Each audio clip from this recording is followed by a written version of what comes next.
বন্ধুরা, আজ আপনাদেরকে দেখাবো কিভাবে মোবাইলের মধ্যে 30টি পারা কোরআন শরীফ পড়া যায়। তো মাহে রমজানের উদ্দেশ্যে সবাই নামাজের পাকে পাকে যখন একটু অবসর সময় পায় তখনই কোরআন শরীফ পড়ার জন্য একটু কাইন্ডলি চেষ্টা করবেন, এতে অনেক সওয়াব হবে। তো ফার্স্ট টাইমে আপনি যে অ্যাপসটাতে ব্যবহার করে আপনি অর্থ সহকারে অনেক মজা পাবেন।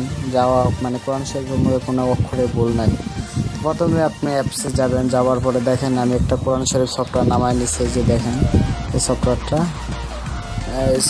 আমি নামিয়ে নিছি। তো এই সফটওয়্যারটা আপনি নামায় নেবেন, কোরআন সফটওয়্যার। সফটওয়্যারে যাওয়ার পরে দেখেন আমার অপশানটা চালু হয়েছে।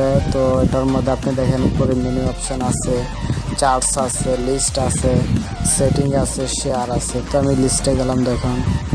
দেখেন এখানে প্রত্যেকগুলো কোরআন শরীফ আছে, সূরা ফাতিহা, আল বাকারা, আল ইমরান, আল নিসা। ধরেন আমি সূরা ফাতিহাতে গেলাম, এটাতে ক্লিক করার পরে দেখেন প্রত্যেক শব্দগুলা একদম স্টেপ বাই অর্থ আসছে, অথবা আপনি ডাটা থাকলে আপনি প্রত্যেকটা শব্দ নিজেই শুনতে পারবেন অডিও। তো ওটাতে আপনি যত পড়বেন তত সব হবে। আল্লাহ তাআলার জন্য সন্তুষ্টর জন্য আপনি এটা পড়বেন। তো ওটা আপনার জন্য অনেক কামিয়াতি, ঠিক আছে। আর এটাতে আপনি এটার মধ্যে কোরআন শরীফ আছে, বইয়ের এই যে বই সাবজেক্টটা দিলাম দেখেন।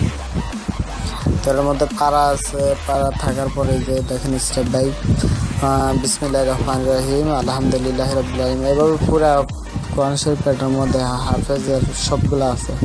এভাবে পৃষ্ঠা বাই পৃষ্ঠা আপনি কোরআন শরীফও পড়তে পারবেন, কোনো সমস্যা নাই। তো দয়া করে আপনাদের কাছে আমার অনুরোধ রইল, আমার চ্যানেলটি সবাই সাবস্ক্রাইব করে রাখবেন, তাতে আপনি অনেক ভিডিও পাবেন। যদি একটু ভালো লাগা থাকে আপনাদের কাছে অনুরোধ রইল। ধন্যবাদ। আসসালামু আলাইকুম।